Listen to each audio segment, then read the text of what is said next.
सबसे बड़ी बात है कि आजम खान साहब अपने आप में न जाने कितनी यूनिवर्सिटी सजोए बैठे हैं। ज़रूरत है मैं आजम खान साहब जैसे एक महान पुरुष की, जो हम दुनिया भर के महान पुरुष इस भारत के अंदर बनते फिर रहे हैं लोग, समझे नहीं। तो आज जो भारत में जो भी घटित हो रहा है वो मतलब बड़ा दर्दनीय है, दयनीय है, क्योंकि शिक्षा, स्वास्थ्य, रोजगार, सुरक्षा ये सब धत्ता बना दिया गया है, सब खत्म कर दिया गया है। जो शिक्षा की बात करेगा उसको मिटाने का काम करेगी ये सरकार, जो सुरक्षा की बात करेगा उसकी बहन बेटियों की इज्जत लूटने की बात करेगी ये सरकार, और जो महंगाई के ऊपर बात करेगा उसको किसी भी कीमत पर छोड़ा नहीं जाएगा, उसे जेल भेजने का काम करेगी सरकार। सबसे बड़ी बात है अगर जगाने का कोई काम करता है तो इस सरकार को दर्द होने लगता है। जो लोग आईसीयू में पड़े हैं, जो उन्हें जगाने की कोशिश करता है, चाहे मेडिकल के माध्यम से, चाहे स्कूल के माध्यम से, कॉलेज के माध्यम से, तो शिक्षा देना, शिक्षा बहुत बड़ा हथियार है, दुनिया का सबसे बड़ा हथियार है शिक्षा। और शिक्षा विचारों की भी होती है, संस्कारों की भी होती है।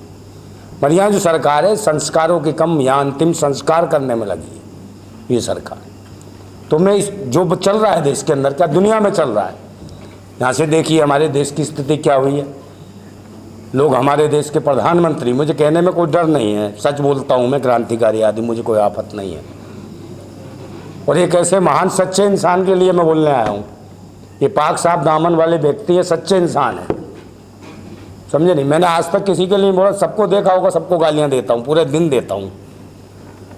और आजम खान साहब एक ऐसे नेक इंसान है, ज़रूरत है देश को इनकी, बहुत ज़रूरत है, देशवासियों को समझना चाहिए। पूरी दुनिया के लोग भी सुनते हैं इस वक्त। देखिए पूरी दुनिया में भी क्या माहौल है, लोगों को आज दर्द लगता है कि इजराइल का दर्द है या फिलिस्तीन का दर्द है, मगर यहाँ के लोग, कुछ लोग तो ऐसे हैं जो बच्चे जो पता नहीं कहाँ के कच्चे हो, चलते हुए कच्चे हो, कहते हमको इजराइल भेजो।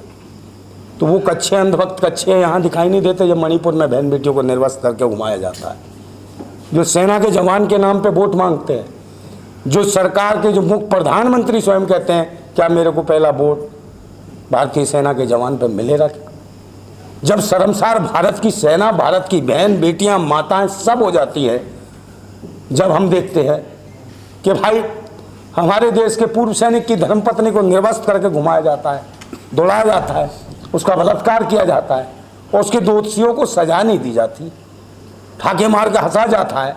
इस देश में मनीषा वाल्मीकि जैसी शोषित वंचित पीड़ित महिला का, लड़की का बलात्कार हो जाता है, जो शिक्षा ग्रहण कर रही होती है। सिर्फ ये लगता है उनको कि शिक्षा क्यों ग्रहण कर रही है, इसलिए उसका शोषण होता है।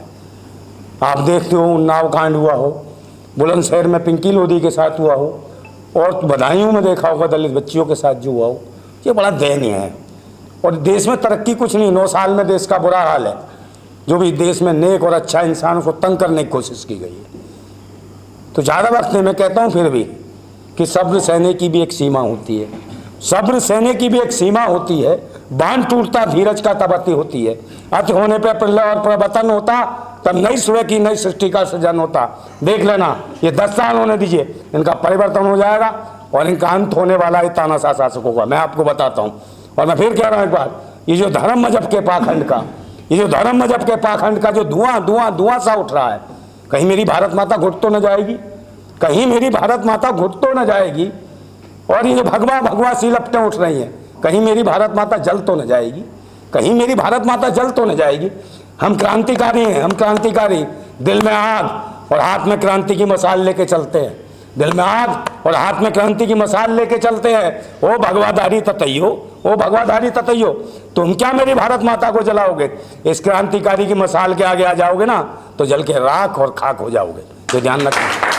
तो हम जो आजम खान साहब से हमारा दिली मतलब जीवन का साथ है, मैं व्यक्तिगत रूप से आजम खान साहब के लिए, उनके परिवार के लिए, समझे, जो भी मुझसे बन सके कभी बुलाएंगे, आधी रात, कभी भी, रात को छोड़ो, जब भी जीवन में मेरे को बुलाए। मेरे ज़िंदगी भर का रिश्ता है, गठबंधन है, सब कुछ है और हमारे बड़े हैं।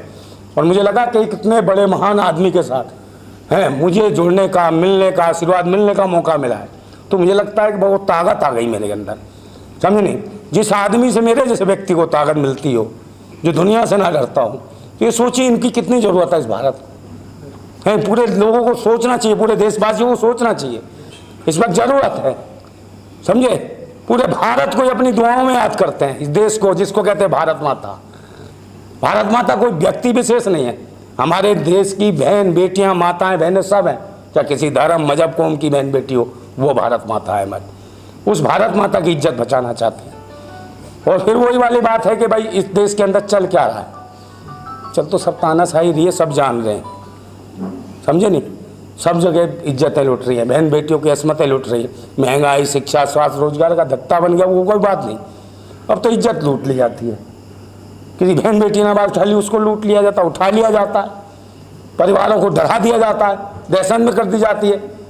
इनके सांसद तक इस प्रकार की हरकतें कर रहे हैं, तो वीडियो ओपन चल रही हैं। जो खेल के खिलाड़ी जो खेल खिलवाते हैं बच्चियों को, उनके साथ शोषण करते हैं, उनको कोई न्याय नहीं। इनके सांसदों की हालत है। महिला विकास मंत्री, ज़्यादा नहीं बोलना चाहूँगा, नहीं तो लोग सोचेंगे पता नहीं क्या बोल रहा है, मगर मैं तो बोलता हूँ, सच है। महिला विकास मंत्री हैं, जो महीने पर चर्चा होनी चाहिए थी सदन के अंदर। साहब का मैं पहले 4 साल पुराना एक वीडियो मैंने सुना नेशनल दस्तक पर, तो मेरे रोंगटे खड़े, मुझे लगा, मैंने अभी मैं साहब को भी मैंने भेजा और लोगों को भी मैंने काफ़ी लोगों से सेंड किया, तो मुझे लगा कि बिल्कुल साहब वो बोल रहे थे जो मेरे अंदर घुसा पड़ा है। और मैं आज से नहीं, पिछले 35 वर्षों से कर रहा हूँ, बहुत सारे लोग जानते हैं मैं 35 वर्षों से कर रहा हूँ, और मैं किसी की सुनता भी नहीं हूँ। बहुत सारे लोगों ने कहा राजनीति में आओ, ऐसे नहीं कमाया जाता, ऐसे नहीं कमाया जाता, मुझे पसंद नहीं है।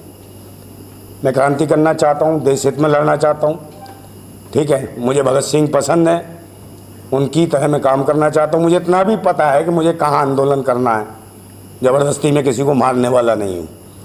मगर अब मेरे मरने से अगर देश का भला हो सकता है तो उसके लिए भी तैयार हूँ, बलिदान देने के लिए भी तैयार। मगर आजम खान साहब जैसे लोग इस भारत को बड़ी मुश्किल से मिलने वाले हैं, अभी हमारे बीच हैं। मैं फिर कहता हूँ कि आजम खान साहब जिंदाबाद हैं, जिंदाबाद थे, जिंदाबाद रहेंगे, ये सोच लेना। और कोई हुकूमत नहीं है, कोई सरकार नहीं है, एक शरीर को बंद कर सकती है किसी तालों के अंदर, मन के विचारों को कभी बंद नहीं कर पाएगी। पूरी दुनिया में इनके विचार घूमेंगे, ये देख लेना। और एक ये विश्वविद्यालय नहीं है, मान्यवर जी के अंदर पता नहीं कितने विश्वविद्यालय हैं, कितना शिक्षा का केंद्र है इनके अंदर, कितना भरा पड़ा है। इसको पूरी दुनिया को लेने की ज़रूरत है। यहाँ विभिन्न प्रकार की विश्वविद्यालय में जो लाइब्रेरी थी, दुनिया की शायद कोई ऐसी किताब हो जो इस लाइब्रेरी में ना हो। मैं अभी भी देखा, उसके बाद भी यहाँ की सरकारें लाइब्रेरी की किताब, पढ़ने की चीज़ें उठा ली गई। बड़ा अजीब सा लगता है। तो मैं फिर कहता हूँ हुकूमत के लिए कि वो समझता है कि खुदा हो गया है, वो समझता है कि खुदा हो गया है। मगर मैं कहता हूँ तेरे जैसे खुदाओं को उस खुदा ने, तेरे जैसे खुदाओं को उस खुदा ने जमीन में गाड़ दिया है। तेरे जैसे खुदाओं को उस खुदा ने जमीन में गाड़ दिया है। अभी वक्त है, संभल जा, अभी वक्त है, अभी संभल जा, वरना तेरे जैसे उड़ने वाले मच्छरों को देश की आवाम ताली पीट पीट के मार देती है। वक्त आने वाला है कि ताली पीट के ही मार देगी। जरूरत नहीं है, सिर्फ जागने की जरूरत है देश की जनता और आवाम को, और जाग रही है। क्योंकि देश को 9 साल में देश का बुरा हाल हो गया। ज़्यादा मैं बोलना नहीं चाहता, क्योंकि माननीय के सामने इतना बोलना मेरी तो बहुत अलग बात है। और इनसे बहुत कुछ सीखने की ज़रूरत है, पूरी दुनिया को सीखने की ज़रूरत है। भारत ही क्यों, ऐसे लोग बहुत कम पैदा होते हैं इस दुनिया के अंदर। मैंने देखा, मेरी बात सुन लीजिए, बाबा भीमराव अम्बेडकर, माननीय काशी राम, माननीय मुलायम सिंह यादव, माननीय आजम खान साहब हमारे बीच जिंदा है, और मैं जिंदाबाद। समझिए, मैं जिससे भी बात करता हूँ, कोई नमस्कार कहता है, कोई कुछ कहता है, मैं कभी जवाब नहीं देता। लोग सोचते क्या करता है, मैं जो बोलता है मैं उसके कहता हूँ साहब जिंदाबाद। मैं चाहता हूँ कि हम मेरी जिंदाबाद करो, मैं आपकी जिंदाबाद करूँ, तो ये भारत जिंदाबाद हो जाए। हम एक दूसरे की जिंदाबाद करें, समझे नहीं। ये दुआ सलाम राम राम में हमें जो बांट रखा है, हम एक दूसरे की जिंदाबाद करेंगे तो ये मुल्क भी जिंदा होगा, बाद होगा, लोग भी जिंदाबाद रहेंगे, समझे नहीं। और वक्त है, अगर सभी नेता जानते हैं, सब नेता चुनाव लड़ते हैं, पैसा दे दे के जिंदाबाद कराते हैं। और इन्होंने जिंदाबाद कराई ना भारतीय जनता पार्टी वालों, पैसा दे दे के, और देशवासियों को मुर्दाबाद करने पर तुले। इसलिए आपस में धर्म मजहब ईमान से उठ के ना एक दूसरे की जिंदाबाद बोलो आप, कि सलीम भाई है, मैं सलीम भाई से जिंदाबाद करूं, वो कहे नंदा भाई आपकी जिंदाबाद। हम जब एक दूसरे की जिंदाबाद करेंगे तो ये मुल्क जिंदाबाद हो चुकेगा। और ये जो लोग जो जिंदाबाद के नाम पे आए हैं, जल्दी ही मुर्दाबाद होने वाले हैं, नकारा और निकम्मे लोग। बस ज़्यादा बात नहीं करूँगा। सबका बहुत बहुत धन्यवाद, बहुत बहुत धन्यवाद। कि वक्त गूंगा नहीं बस मौन है, और वक्त आने पे बता देगा किसका कौन है, किसका कौन है। और ये 2024 का इलेक्शन, ये कोई चुनाव हार जीत का नहीं है, ये चुनाव है शोषित, वंचित, गरीब, लोकतंत्र, संविधान बचाने का चुनाव है। और किसी महापुरुष ने कहा कि शिक्षा वो दूध है जो भी पिएगा वो धाड़ेगा।